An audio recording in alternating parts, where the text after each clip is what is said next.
네, 예고해드린 대로 박범계 더불어민주당 의원 만나보겠습니다. 어서 오십시오. 네, 오랜만입니다. 예, 오랜만에 뵙습니다. 잘 지내셨습니까? 네, 예, 여러 가지 일이 있죠? 예, 여러 가지 일들이 있죠. 검찰은 검찰대로, 법원은 법원대로. 예, 그렇습니다. 예, 사법 검찰 개혁이 정말 이 지난한 어떤 과제는 맞는 것 같습니다. 오늘. 지난하죠. 예, 대단히 어떤 어려운 과제죠. 조직적 저항의 조짐도 있고요. 예, 하나하나 좀 짚어보기 전에요. 예.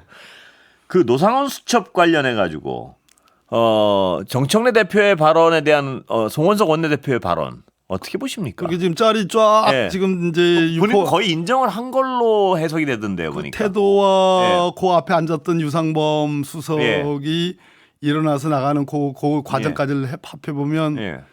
무슨 말을 하긴 했어요. 예. 그리고 소리도 비슷하고. 오디오는 다른 데서 가져오니까 또 예, 그렇긴 한데 아무튼 유상범 수석이 뭐라고 하면서 나가잖아요. 예. 그 상황이. 예. 그래서 현재로서는 그렇게 굳혀져 가는 거 아닌가 하는 예. 느낌은 듭니다. 예. 그런데 만약에 그게 지금 거의 사실 같아서요. 본인 부인을 안 했고 어떻게 보십니까? 그 워딩이 사실이라면 뭐 이라면이란 전제를 달아도 괜찮을 것 같은데요. 지금은 분명 뭐 거의 확인이 된 것 같아서. 어제와 오늘 정청래 원내대표, 송원석 원내대표, 정청래 대표죠. 예. 대표님 그리고 송원석 원내대표의 소위 교섭단체 대표 연설을 보면서 거기에 대한 반응이라든지 이런 것을 보면서 참 우리 대통령 이재명 대통령께서 고생하시는구나. 예. 그 대통령께서 그게 사실은 양당의 대표들을 모아서 손을 이렇게 잡게 예. 하고 그 위에 대통령 손을 얹는 예. 그런 어떤 통합 내지는 좀 서로 소통을 해봐라라는 그런 거 쉽지 않은 얘기입니다. 예. 소위 말해서 대통령실에 들어가는 나라를 통치하는 나라를 다 운영하는 대통령 입장에서 쉽지 않은 건데 간극이 예. 너무 크다.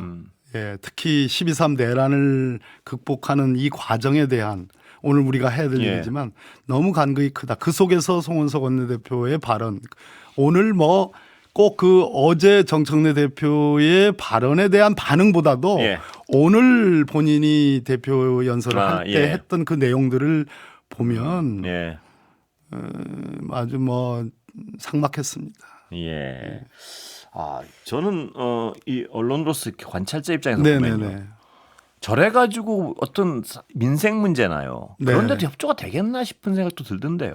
예. 장동혁 대표하고 민생경제협의체를 대통령 주재하에 만들었는데 정말로 이 국민의힘의 소위 이 리더십이라는 게 일사불란한가. 12.3 내란을 바라보는 관점이라든지 그 이후의 양태라든지 현재의 어떤 수사 재판에 관한 관점이라든지 또 지금 합의된 어떤 민생경제협의체에 대한 이런 관점들이 참 우후죽순 뭐 거의 뭐 질서가 완전히 다 깨진 정도로 그런 상태에 있지 않을까. 그런 생각이 듭니다. 예, 사법부 얘기 좀 해보겠습니다. 네네.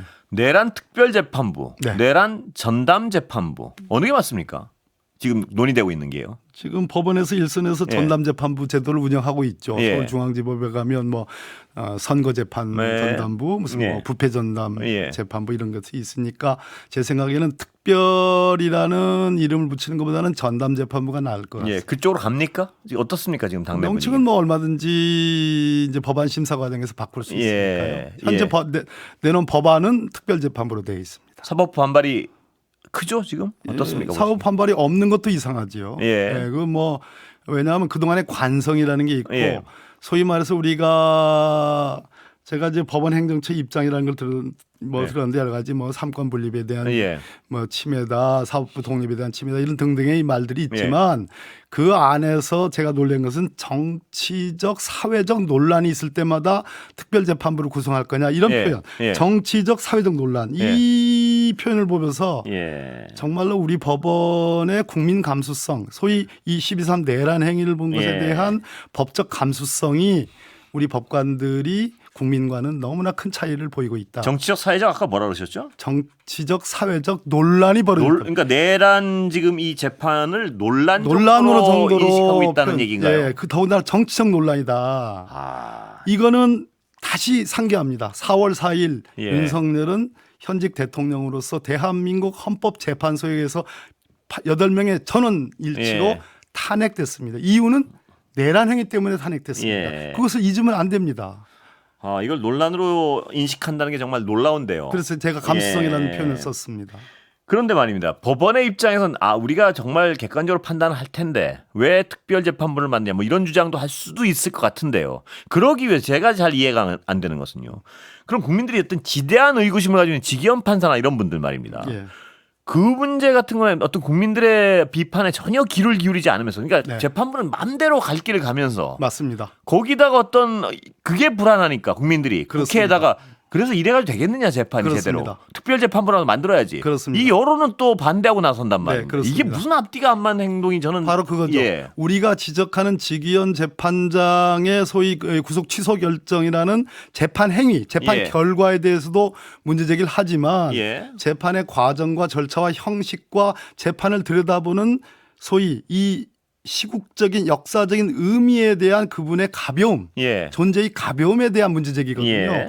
거꾸로 이 전담재판부를 만들겠다는 법률이 담고 있는 것은 이 윤석열의 소위 내란 행위와 직권남용 행위를 결과를 판단하겠다는 것이 예. 아니라 절차와 형식과 그렇습니다. 태도에 관한 법률이거든요. 신뢰 있는 절차를 만든다는 얘기 같은데요. 바로 그겁니다. 예. 절차와 형식의 문제를 왜 흥분을 하십니까? 예. 우리가 결론을 내자는 것이 아니잖아요. 결론을 우리가 찍어서 강요하는 것이 아니잖아요. 예. 그것은 판사 중에 뽑힌 판사 중에 적어도 이 정도면은 사회적인 아까 제가 예. 감성적으로 법원이 성인지 감수성이라는 표현을 씁니다. 예.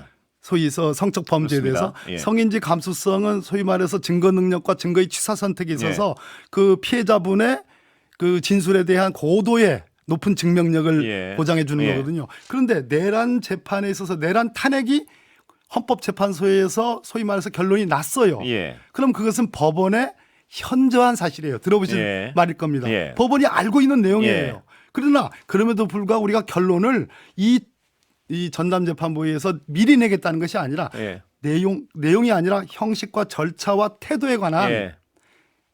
국민적 어떤 그 감수성을 우려. 예. 국민적 감수성을 반영하는 재판부를 구성하겠다는 예. 거죠. 다만 그 법률에서 국회, 의회의 관여 정도는 저는 줄이거나 없애는 것이 좋겠다. 예. 그런 정도 법관 중에서 임명해야 되고 예. 대법원장이 최종적으로 임명해야 되고 대법원장 임명하려면 뭐 대법관 회의를 거쳐야 되고 예. 그리고 의회의 관여 정도는 지금 법안에는 의회가 관여하도록 돼 있는데 예. 그 정도는 최소화하는 것이 좋겠다라는 전제로 이것은 위헌성이 없다고 생각합니다. 아까도 잠깐 박 의원님께서도 말씀하셨지만요.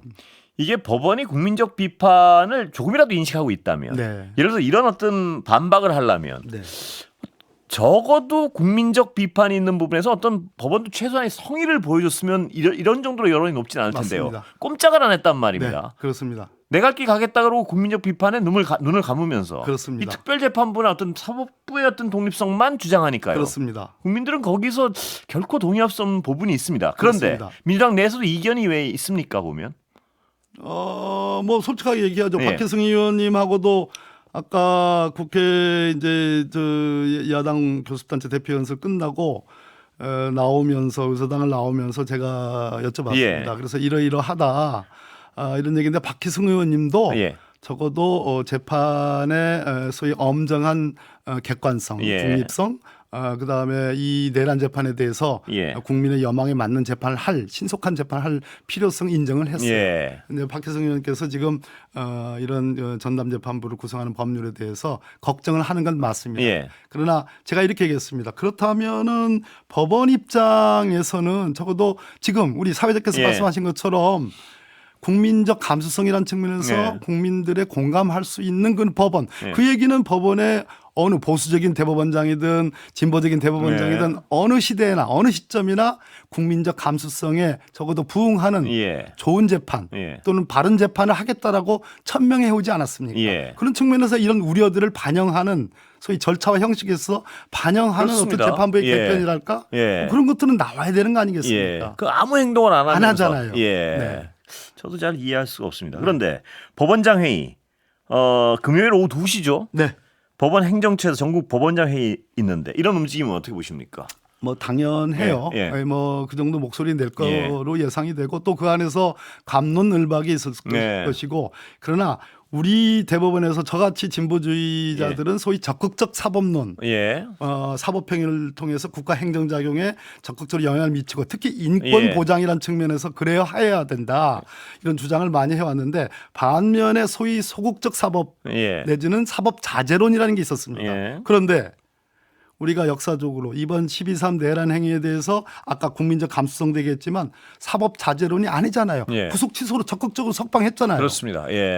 우리가 죄송합니다만 대법원장 제가 존중합니다. 대법관들 우리 제 동기들도 있습니다. 존중합니다. 그러나 그럼에도 불구하고 대한민국의 대통령이 탄핵돼 가지고 대통령 선거가 진행이 되려는 즈음에 했던 그 소위 대법원에서의 그렇습니다. 이재명 당대표 당시 예비 후보에 대한 소위 그런 사법적 조치들과 일련의 과정들을 놓고 볼 때 과연 국민들로부터 사법권 독립이 하나의 수단으로 간주되어 왔던 사법 자제론이라는 것이 있었나 그런 측면에서 굉장히 아쉽고 그러니까 지금 박 의원님 설명하셨지만 사법 자제론을요 편할 땐 갖다 붙이니까 국민들은 자꾸 신뢰를 잃는 거죠. 정확히 보시네요. 사법 자제론이 이현령 비현령 아닙니까? 코에 코걸이고 귀에 걸면 귀걸이 앉으세요. 어떨 때는 우리는 적극적으로 인권 침해가 있으니까 이거에 개입을 해 주십시오 하는데 법원은 그건 정치적 논란 사건이야. 우리는 관여하지 않겠어. 이게 사법 자제론이거든요. 왜 관여하면 우리는 여야 내지는 뭐 진보와 보수 어느 편을 들어야 되기 때문에 이렇게 얘기를 했죠. 그러나 이번 12.3 내란과 지난 대통령 선거의 과정에서 볼 때 그 사법 자제론은 날아간 지 오래됐고 먼지가 돼버렸고 소위 말해서 적극적으로 개입했지 않습니까? 자칫하면 민주당은 대선 후보가 없을 뻔했습니다. 그 점에 대해서 뭐라고 설명하실 겁니까? 라는 거죠. 법원장 회의가 예정돼 있지 않습니까? 그럼 이 언론에서 보기에는요. 법원장 회의에서 법원장님들이요. 적어도 회의를 하는 건 좋습니다. 그럼 그 자리에서 국민적 비판, 이 우려, 내란 재판에 대한 이거에 대한 어떤 진정한 논의가 있지 않는 한 이 법원장 회의 결과도 결코 신뢰받지 못할 겁니다. 아마. 좋은 이슈입니다. 우리가 근본적으로 사법부에 대해서 가장 실망스러웠던 점은 그렇게 적극적으로 윤석열 석방하는 사법부면 소급해서 소위 12.3 내란 이후에 최종적으로 탄핵될 때까지 사법부 어느 누구도 그 점에 대해서 개탄한 적이 없죠. 내란 행위에 대해서 개탄한 적이 없죠. 자, 검찰 얘기 좀 넘어가 볼까요? 그럼? 네, 그러십시오. 검찰 개혁 관련해서는요. 지금 보안 수사권을 주느냐 안 주느냐 이게 가장 핵심 쟁점 맞죠? 그렇게 봅니다. 어떻게 보십니까, 박 의원님은? 자, 지금 현행 제도는 보안 수사 요구권, 재수사 요청권 이렇게 되어 있습니다. 그럼에도 불구하고 법률에는 경찰이 따라야 된다 또는 재수사해야 한다라고 의무조항으로 되어 있습니다. 그러나 그것을 강제할 수 있는 무슨 조치권이 있지는 않아요. 그러다 보니까 서로 사건을 검찰과 경찰이 핑퐁 주거니 받거니 너 이렇게 해 나 안 해. 네가 알아서 해. 뭐 핑퐁이라고 해가지고 소위 사건 지연의 원인이 됐습니다. 보안 수사권을 주자는 얘기는 검찰의 권한 남용을 여지를 주겠다는 얘기가 아닙니다. 왜냐하면 검찰청이 폐지되고 소위 중수청이라는 특수수사를 담당했던 그 수사 부분이 행안부로 가기 때문에 이제는 검찰이라는 길목 즉 공소유지로 연결되는 이 다리가 최소한 경찰에서 송치된 사건에 대해서 최소 범위 즉 송치된 범죄 사실에 한해서 강제 수사 안 돼요. 압수수색 무슨 뭐 구속 이거 안 돼요. 임의 수사에 한해서 최소 범위 내에서 공소 유지를 담당할 검사가 의심적인 부분은 마지막에 한 톨이라도 좀 보게 해주자라는 측면에서 일종의 책임입니다. 만약에 보안 수사권이나 보안 수사 요구권을 주지 않게 되면 나중에 검사는 그 사건이 무죄가 됐을 때 나는 그냥 통로만 됐을 뿐이야. 나는 거기에 손도 안 묻혔어. 나는 거기에 입도 안 댔어. 내 책임 없어. 라는 소위 책임의 공백지대가 생길 수 있다. 그래서 우리 검찰개혁 저가 검찰 독재 대책위원장이었습니다. 이재명 당대표 2년 동안 누구보다도 20년 동안 검찰개혁을 얘기해온 사람입니다. 그런 측면에서 이것을 하나의 권한 남용의 측면으로 보지 말고 최소한의 책임을 묻는 장치로 저는 봐주기를 원하는 겁니다. 보안 수사 요구권하고요. 보안 수사권은 또 얘기가 완전히 또 달라지는데 어느 쪽으로 가야 된다고? 저는 보안 수사권이 보다 현실적이고 효율적이라고 보는 겁니다. 책임을 묻기 위해서. 책임을 묻기 위해서는 필요하다는 그 말씀이신데요. 걱정하는 쪽에서는 그동안 검찰의 행태를 봤을 때 등 하나 자꾸 하나 가지고도 물론이죠. 마구 어떤 그 권한을 늘려가지고 예. 자의적으로 적용해가지고 마구 수사하고 네. 이런 걸 국민들은 너무 봤단 말입니다. 당연히 걱정하는 걱정할 쪽에서는. 만하죠. 예. 그래서 제 얘기는 보안 수사권만 묻지 마시고 예. 그것만 보지 마시고 자 경찰이 송치해서 예. 소위 조금 더 수사를 조금 더 마저 해서 기소하면 아무 문제가 없습니다. 예. 불기소하는 경우가 문제가 되겠죠. 예. 경찰은 나는 이 기소 의견을 올렸는데 예. 보안 수사권 행사해가지고 불기소해버린다. 자꾸 뒤로 돌려보내고. 이 경우가 예. 문제입니다. 예. 불기소하는 경우에는 그것에 대한 일종의 제어 장치가 있어야 돼요. 그것이 예. 저는 국무총리 산하에 가는 소위 국가수사위원회인데 예. 국가수사위원회는 너무 커요 등치가. 예. 그래서 종전에 대검에 있었던 국가수사심의위원회, 예. 수사심의위원회를 국무총리 산하에 수사심의위원회를 두고 예. 거기서 검찰이 지금 걱정하시는 그 부분에 대한 최후 통제를 하면 되는 겁니다. 예. 봐주기 수사 부분을 지적하신 건데요. 그렇습니다. 예. 그런데 거꾸로 네. 경찰이 어떤 사소한 사안을 가지고 기소를 했는데 네. 검찰의 그동안 정치 검찰의 행태 중에 하나는 네네. 그 보안 수사권을 빌미해서 네.